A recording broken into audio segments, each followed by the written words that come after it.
வணக்கம் நண்பர்களே. HR basics இன் தமிழ் சேனலுக்கு உங்களை வரவேற்கிறேன். இப்போ இதுவரைக்கும் நம்ம லேபர் மார்க்கெட்டை பற்றியும் பார்த்தோம், ரெக்ரூட்மெண்ட் பற்றி பார்த்தோம், ஹெச்ஆர் பிளானிங் பற்றி பார்த்தோம் இல்லையா? ரெக்ரூட்மெண்ட்டுங்கிறது நம்ம வேலைக்கு ஆளை எடுக்கிறதுக்காக என்னென்ன முயற்சிகள் எடுக்கிறோமோ அதெல்லாம் ரெக்ரூட்மெண்ட்டுன்னு பார்த்தோம் இல்லையா? ஆனால் அது நம்ம சைடு, ஹெச்ஆர் சைடு. அதே சமயம் லேபர் மார்க்கெட் சைடு பார்த்தோம்னா, ஒரு தொழிலாளி வேலைக்கு கிடைக்கிறக்காக என்னென்ன முயற்சிகள் எடுக்கிறாரு அப்படிங்கிறத பற்றி பார்க்கும்போது மிக முக்கியமான கான்செப்ட் நம்ம கன்சிடர் பண்ண வேண்டியது என்னென்னா கெரியர் பிளான். இப்போ அதை பற்றி தான் இந்த செஷனில் நம்ம பார்க்க போகிறோம். Concept of career plan. இப்போ கெரியர் பிளான்னா என்ன? அதாவது வேலை கிடைப்பதற்கான திட்டங்கள். எனக்கு இப்போ வேலை கிடைக்கணும் அப்படின்னு நான் நினச்சேன்னா அதுக்கான என்னென்ன திட்டம் போட்டு நான் என்னோடய வளர்ச்சியை முடிவு பண்ணணும், வளர்ச்சியை கண்காணிக்கணும் அப்படிங்கிறத அந்த திட்டத்தோட பேர் தான் கெரியர் பிளான்னு சொல்கிறோம். இப்போ கெரியர் பிளான்னா என்ன அப்படின்னு சொல்லி 2 டெஃபினிஷனும் 2 வரைவிலக்கணமும் 2 அப்ஜெக்டிவும் இந்த இதில் நம்ம பார்க்கலாம் ஸ்க்ரீனில். Career plan is both an instrument and a process designed அப்படின்னு சொல்கிறாங்க. அதை கெரியர் பிளானுங்கிறத ஒரு இன்ஸ்ட்ருமெண்ட்டாக, ஒரு கருவியாக உபயோகிக்கலாம் அப்படின்னு சொல்கிறாங்க. ஒரு தொழிலாளியும் கெரியர் பிளானை ஒரு கருவியாக உபயோகிக்கணும். எதுக்காக அப்படிங்கிறது சொல்கிறாங்க. எதுக்குன்னா, to facilitate transition, to monitor once own career development. இது ரெண்டும் தான். டு ஃபெசிலிட்டேட் ட்ரான்சிஷன்னா என்ன சொல்கிறோம் அப்படின்னா, அதாவது ஒரு மனுஷன் படிப்பை முடிச்சுட்டு ஒரு நிலை வரைக்கும் படிச்சுட்டு அந்த படிப்புக்கு அப்புறம் அந்த படிப்புக்கான வேலைக்கு என்டர் ஆகிறான், இல்லை வேலையை சேர்றான், இல்லை ஃபஸ்ட் டைம். அதுதான் அந்த மாதிரி ஒரு ப்ராசஸ்ஸு. படிப்பு அப்படிங்கிற ஸ்டேஜ் முடித்து வேலைங்கிற ஸ்டேஜுக்கு எப்போ மாறுறானோ அந்த மாற்றத்தை கொடுக்கக்கூடிய ஒரு கருவி தான் கெரியர் பிளான். அப்படின்னா சில பேர் என்ன பண்ணுவாங்கன்னா, 10வது முடிச்சோடனே வேலைக்கு போக ஆரம்பிச்சிருவாங்க. சில பேர் 12வது வரைக்கும் படிச்சுட்டு வேலைக்கு போவாங்க. சில பேர் 12வதுக்கு அப்புறம் ஒரு இளங்கலை, அதாவது டிகிரி முடிச்சுட்டு அதுக்கேற்ற வேலைக்கு போவாங்க. சில பேர் இளங்கலை, முதுகலை 2ம் முடிச்சுட்டு வேலைக்கு போவாங்க. அப்படி என்னென்ன கல்வி தகுதியோடு நீங்கள் வேலைக்கு போகிறீங்க, அந்த கல்வி தகுதியிலேருந்து வேலைக்கு போகும் நிலை மாறுது இல்லையா? அந்த மாற்றத்தை தான் நம்ம என்னன்னு சொல்கிறோம், ட்ரான்சிஷன்னு சொல்கிறோம். அப்போது அந்த ட்ரான்சிஷனை நம்மளுக்கு ஏதுவாக்கி கொடுக்குற கருவி தான் கெரியர் பிளான் அப்படின்னு வரைவிலக்கணம் சொல்லி வச்சுருக்கிறாங்க. அதாவது it's a instrument to facilitate transition from high school to future learning or employment. இப்போது ஒரு ஹை ஸ்கூல்னால் 10வது படிக்கிறதுலேருந்து அடுத்த என்ன படிக்கலாம் அப்படிங்கிற முடிவு 12வதில் சிறப்பு கல்வி தான் படிக்க போகிறோம். 10வது வரைக்கும் எல்லாரையும் நீங்கள் பாருங்கள், 1வதுலேருந்து 10வது வரைக்கும் ஒரே பாடத்திட்டம் தான் இருக்கும். ஒரே பாடத்தை பற்றி தான் நம்ம படிப்போம். என்ன? ஆங்கிலம், அப்புறம் நம்ம எந்த மாநிலத்தில் படிக்கிறோமோ அந்த மாநிலத்தோட மொழி, இல்லை எந்த மொழியை விரும்பி படிக்கிறோமோ அந்த விருப்ப மொழி, அதுக்கப்புறம் கணிதம், அறிவியல், புவியியல், வரலாறு சேர்த்து இப்போ சமூக அறிவியல்னு சொல்கிறாங்க. இந்த மாதிரி ஒரு செட் ஆஃப் சப்ஜெக்ட்ஸ் இருக்குது இல்லையா? அது 1வதுலேருந்து 10வது வரைக்கும் ஒரே சப்ஜெக்ட்ஸ் தான். என்ன? அடிப்படையிலிருந்து ஒரு படிநிலையாக அதிகப்படியாக மாறி 1வதுலேருந்து 10வது வரைக்கும் அந்த படிநிலையே தான் மாறி வர மாதிரி ஒழிய படிக்கிற பாடம் மாற்றம் கிடையாது. அப்போது அந்த 10வது வரைக்கும் படிச்சுட்டு அடுத்த லெவல் 12வதுன்னு ஒரு லெவல் மாறுறோம் இல்லையா? அது என்னது? சிறப்பு கல்வி. அங்கே தான் நமக்கு இனி நம்ம என்ன ஃப்யூச்சரில் என்ன ஆக போகிறோங்கிற ஒரு திட்டத்தின் பேஸ் பண்ணி தான் அந்த ஹையர் செகண்டரி உயர்நிலை கல்வி படிக்கணும். அப்போ உயர்நிலை கல்விங்கிறது சிறப்பு கல்விங்கிறதுனால, நீங்கள் எந்த வகையான வேலைக்கு போக ஆரம்பிக்கிறக்கு முயற்சி பண்ணுறீங்களோ, அந்த வகையான வேலைக்கு தகுந்த கல்வியை தேர்ந்தெடுப்பது மிக உசிதமானது. எதுக்கு? நீங்கள் நினைக்கிற வேலை கிடைப்பதற்கு. அப்போ அந்த ஹை ஸ்கூல்லேருந்து ஃப்யூச்சர் லேர்னிங் அப்படின்னா, ஹையர் செகண்டரி அந்த ஒரு மாற்றத்தை ஏற்படுத்தி கொடுக்கவும் இந்த கெரியர் பிளான் ஒரு கருவியாக இருக்கிறது.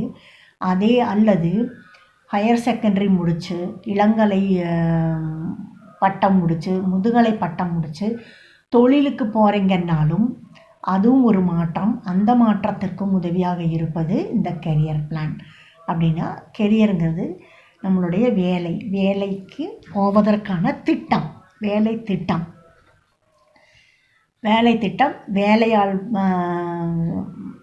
வேலையாளோட இடத்திலிருந்து ஏற்படும் வேலை திட்டம், செய்யப்படும் வேலை திட்டம். இப்போ நீங்கள் ஒரு வேலையாளுங்கிற இடத்துலேருந்து உங்கள் கல்வியையும் வேலையையும் மாற்றம் ஏற்படுத்துறக்கு என்னென்ன முயற்சிகள் எடுக்கிறீங்களோ அது எல்லா முயற்சிகளும் ஒட்டுமொத்தமாக கெரியர் பிளான்னு சொல்கிறோம்.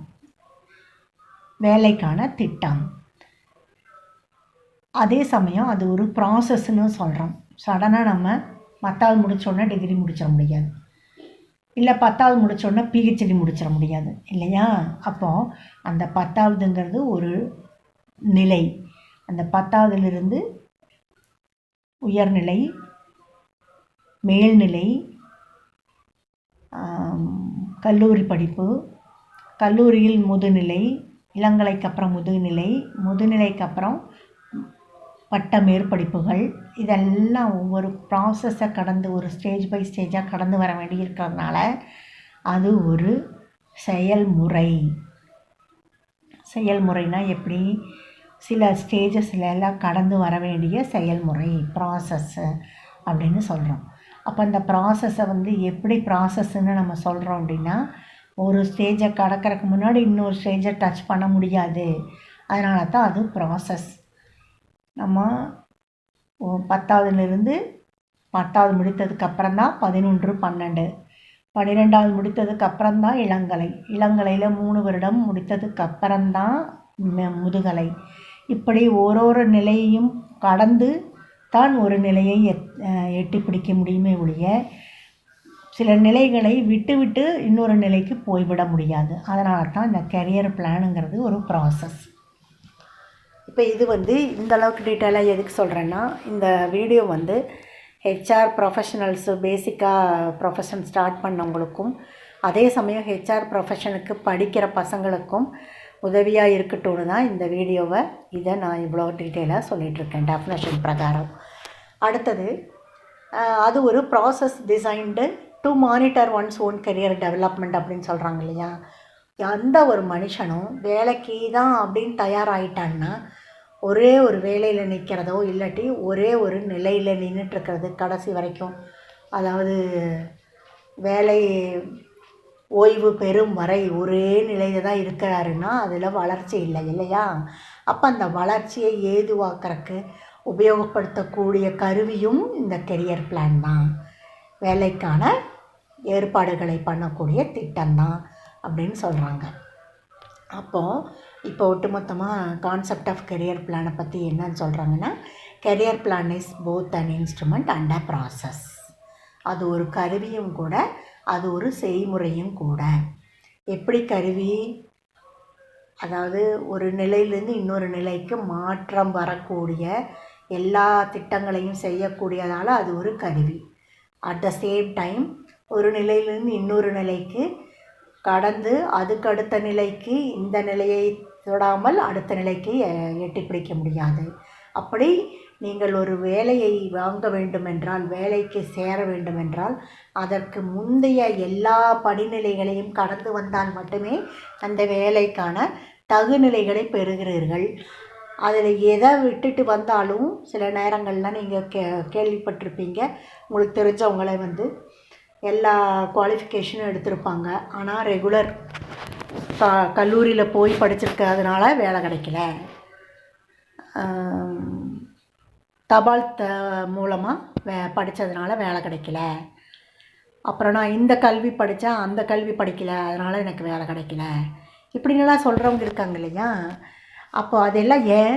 அந்த தகுநிலைகளை கரெக்டாக அவங்க படிநிலைகளை கடந்து வரல, தேவையான படிநிலைகளை கடந்து வரல. அப்போ சில வேலைக்கு ஆள் எடுக்கும் கம்யூனிகேஷன்ஸில், ரெக்ரூட்மெண்ட் கம்யூனிகேஷன்ஸில் நீங்கள் பார்த்துருப்பீங்க. தகவல் பரிமாற்றத்தில் என்ன சொல்லியிருப்பாங்கன்னா, 5 வருடம் கல்லூரி படிப்பை படித்திருக்க வேண்டும் அப்படின்னா, 5 வருஷமாக அரியரெல்லாம் வச்சு படித்ததுன்னு அர்த்தம் இல்லை. 3 வருடம் இளங்கலையும் 2 வருடம் முதுகலையும் படித்திருக்க வேண்டுங்கிறதாங்க அர்த்தம்.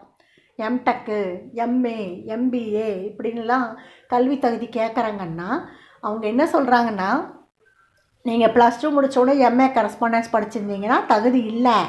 ஏன்னா எங்களுக்கு பிஏ 3 வருஷமும் எம்ஏ 2 வருஷமும் படிச்சிருக்கணும் அப்படிங்கிறாங்க. அப்போ அது என்ன அர்த்தம்? அந்தந்த படிநிலைகளை கடந்து தான் நீங்கள் இந்த படிநிலைக்கு எட்டி இருக்க வேண்டும். இடையில் ஏதாவது படிநிலைகளை தவிர்த்து விட்டு வந்திருந்தால் அதற்கு அந்த தகுதி எங்களுக்கு போதுமானதாக இல்லை அப்படின்னு சொல்கிறதுக்காகத்தான் அந்த மாதிரி தெளிவாக விளம்பரம் கொடுக்குறாங்க வேலைக்கு ஆட்கள் எடுக்கும்போது. ஸோ அதைத்தான் சொல்கிறோம். அந்த monitoring once own career development ஒரு ஸ்டேஜாக நம்ம வேலைக்கு ஏற்புடையதாக அமையணும்னா அந்த எல்லா படிநிலைகளையும் கடந்து வர வேண்டும். ஒவ்வொரு படிநிலையிலேருந்தும் அடுத்த படிநிலைக்கு நம்மளை கொண்டு போவதும் இந்த கெரியர் பிளானுங்கிற ஒரு கருவி தான் அப்படிங்கிறது தான் இந்த சின்ன ஒரு டெஃபினேஷனில் தெளிவாக கொடுக்கப்பட்டிருக்கு. இதோட நான் இப்போ கெரியர் பிளானை பற்றின வரைவிலக்கணத்தையும் அறிமுகத்தையும் நிறுத்திக்கிறேன். இனி இதுக்கும் பற்றின மற்ற டீட்டெயில்ஸும் நம்ம நெக்ஸ்ட் செஷனில் பேசலாம். நன்றி.